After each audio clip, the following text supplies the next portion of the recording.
تعرف يعني ايه روحاني؟ أو إنك شخص روحاني؟ أو إن حد يقولك أنت عندك روحانيات عليا أو أنت شخص محبوب؟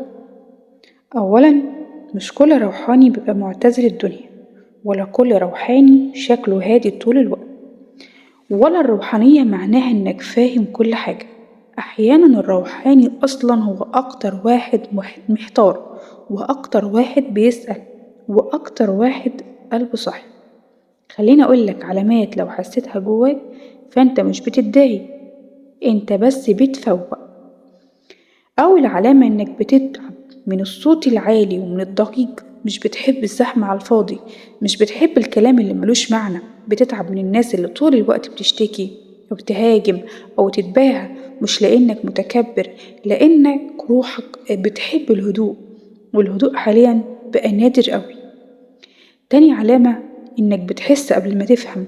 في مواقف كتير قلبك بيسبق عقلك، تحس إن الشخص ده مش أمين، الشخص ده مش ناوي على خير، الشخص ده في حاجة غلط جواه. تحس إن الطريق ده مش ليك، إنك لو مشيت في طريق تاني أحسن. قلبك هو اللي بيحدد مصيرك. تحس إن القرار ده هيكلفك روحك قبل ما يكلفك وقتك، والغريب الإحساس غالبا دايما بيطلع صح. عندي كمان علامة إنك بتمر بفترات انعزال مش طول الوقت، عايز تبقى وسط الناس ومش طول الوقت قادر تبقى تضحك، بتحتاج تقعد لوحدك، بترتب جواك. وده مش اكتئاب، ده تنصيب داخلي. أحيانا بتبقى محتاج إن انت تقعد بينك وبين نفسك وبس، تتكلم مع ربنا وبس، تبقى انت مش عايز غير عزلة، عزلة وبس. كمان عندك لما بتشوف المعنى ورا الألم، مش بتسأل ليه حصل كده قد ما بتسأل أنا المفروض أفهم إيه.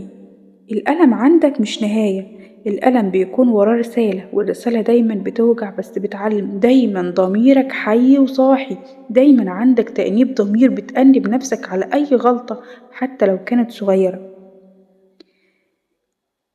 خامس علامة إنك حساس زيادة عن اللزوم، بتتأثر بسهولة، كلمة تفرحك، كلمة تضايقك، نبرة تكسر فيك حاجة، الناس تقول عليك زيادة عن اللزوم.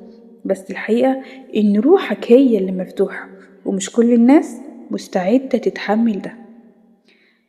عندك كمان بتكره الظلم حتى لما مش واقع عليك، ووجع غيرك بيوجعك، مشهد أسوأ يفضل معلق في بالك، كلمة اتقالت لحد تفضل وجعاك، مش تفتكر حاجة حصلت لشخص تاني وكأنها حصلت ليك انت. دي اسمها روح حساسة. سابع علامة إنك بتشوف إشارات مش بطريقة خرافية، لكن تزامنات غريبة، كلام يجي في وقته، رسالة تظهر وقت الحيرة، طريق يتقفل علشان واحد أحسن يتفتح. بتحس إن في ترتيب خفي حتى لو مش فاهم، إنك بتتغير من غير ما تحاول، اهتماماتك بتختلف، كلامك بيهدي، ردود أفعالك بتبقى أعمق وأقل، مش لأنك كبرت في السن، لأنك كبرت من جواك.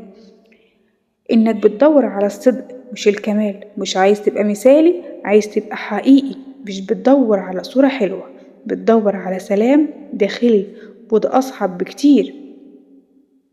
كمان لما بتحس إنك مش شبه حد، ولا قادر تمشي زي الناس، ولا مقتنع بكل اللي بيتقال، ولا مرتاح في القوالب الجاهزة، مش لأنك مختلف بالعافية، لأ، لأن روحك ليها طريقها الخاص بيها.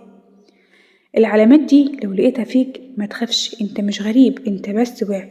الروحانية مش قوة خارقة ولا معرفة أسرار، الروحانية انك تكون صادق مع نفسك وتسمع لقلبك وتحاول ما تظلمش حتى وانت موجوع. خليني اقولك برضو كعلامات مهمة جدا لو شفتها اتأكد ان انا شخص ربنا مصطفيني. عمرك دخلت مكان زي محل أو أي مكان فاضي، مجرد ما بتدخله بتحس إن المكان اتملى والناس بقت موجودة بكترة؟ عندك كمان تغيير حالتك المزاجية مع اكتمال القمر.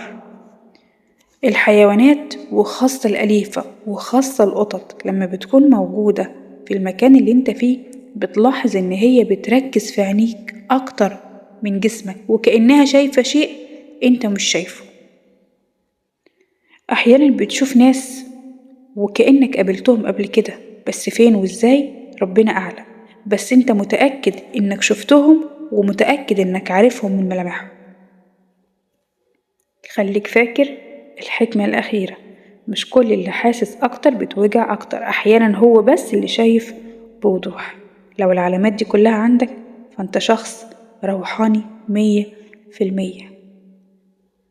ياريت لو عجبتكوا الحلقة ما تنسوش اللايك والاشتراك والكومنت اللي دايما بيفرحني، واللي عنده أي سؤال واستفسار خاص بالحلقة يكتب في التعليقات وأنا هرد على كل تعليقاتكم.